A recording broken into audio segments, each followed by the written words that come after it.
Hey there! Welcome back to Healthy Life. I'm so excited to have you here today because we're diving into one of my favorite topics, healthy baking recipes and savory snacks.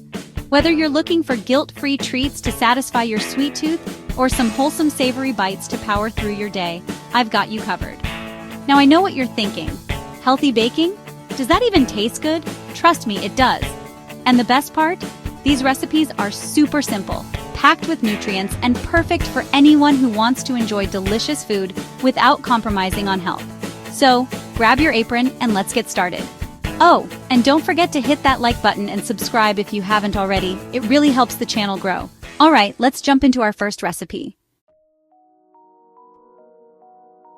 First things first, preheat your oven to 350 degrees Fahrenheit. You want that bad boy nice and hot when your muffin batter is ready. Now let's talk bananas.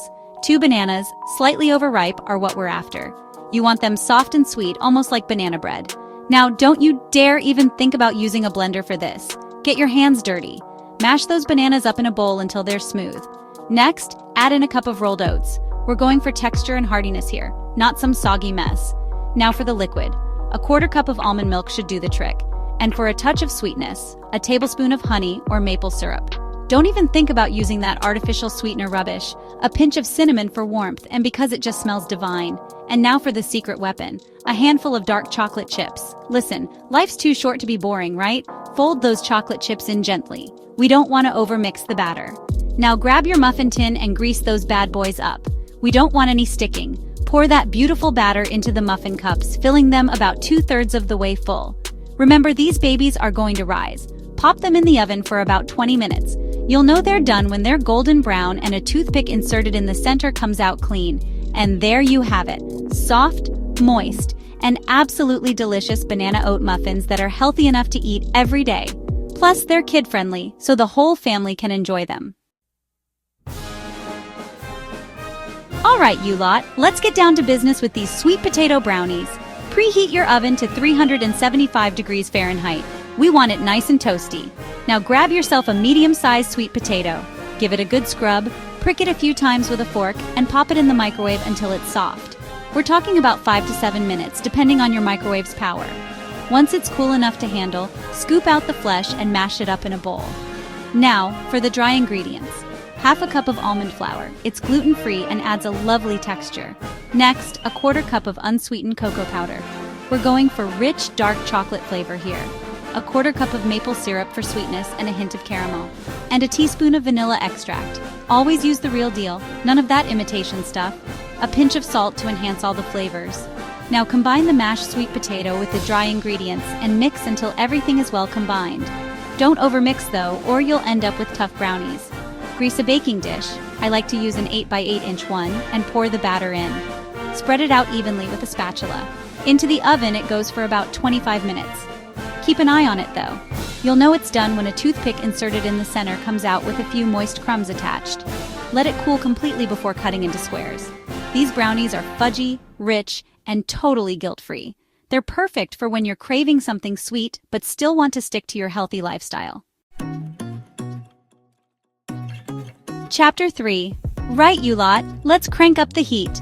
Preheat your oven to 400 degrees Fahrenheit. We're going for crispy, crunchy chickpeas here, not some soggy mess.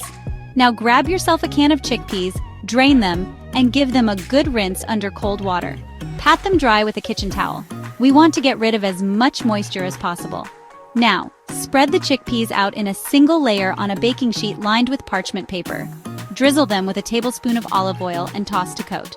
Now for the flavor. A teaspoon of paprika for that smoky, earthy flavor. 1/2 teaspoon of garlic powder, because everything's better with garlic.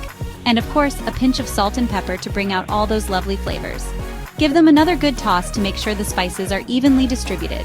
Now, pop those chickpeas in the oven and bake for about 25 to 30 minutes, shaking the pan halfway through to ensure even cooking.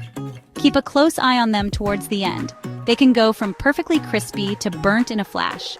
Once they're golden brown and crunchy, take them out of the oven and let them cool completely on the baking sheet. These crispy chickpeas are perfect for snacking, adding to salads, or even as a topping for soups. They're crunchy, flavorful, and oh so satisfying. Chapter 4. All right, pizza lovers, this one's for you. Preheat your oven to 400 degrees Fahrenheit. We want those zucchini slices nice and tender, not soggy. Grab yourself 2 medium-sized zucchinis. Give them a good wash and slice them into rounds about ½ an inch thick. Now, lay those zucchini rounds out on a baking sheet lined with parchment paper. We don't want any sticking. Now for the pizza magic. Grab your favorite tomato sauce. I like to use a simple marinara, and spoon a dollop onto each zucchini slice. Sprinkle on some shredded mozzarella cheese. I like to use a part-skim variety to keep things on the lighter side. And now for the fun part, the toppings. I'm going with classic pepperoni and some fresh basil leaves for a touch of freshness. But feel free to get creative here. Mushrooms, onions, peppers, olives, the possibilities are endless.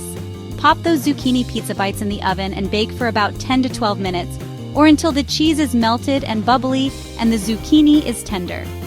Keep an eye on them though, as oven temperatures can vary. Once they're golden brown and delicious, take them out of the oven and let them cool slightly before serving. These zucchini pizza bites are a fun, healthy twist on traditional pizza. They're perfect for parties, snacks, or even a light lunch. And there you have it, 4 delicious, healthy recipes that are perfect for baking and snacking. I hope you enjoyed these ideas and feel inspired to try them out. Let me know in the comments which recipe you're most excited to make. I'd love to hear from you. If you found this video helpful, don't forget to give it a thumbs up and share it with your friends. And of course, hit that subscribe button and turn on the notification bell so you never miss out on more healthy, delicious recipes. Thanks so much for watching, and remember, living a healthy life doesn't mean giving up on flavor. Until next time, stay happy, stay healthy, and keep baking. Bye for now.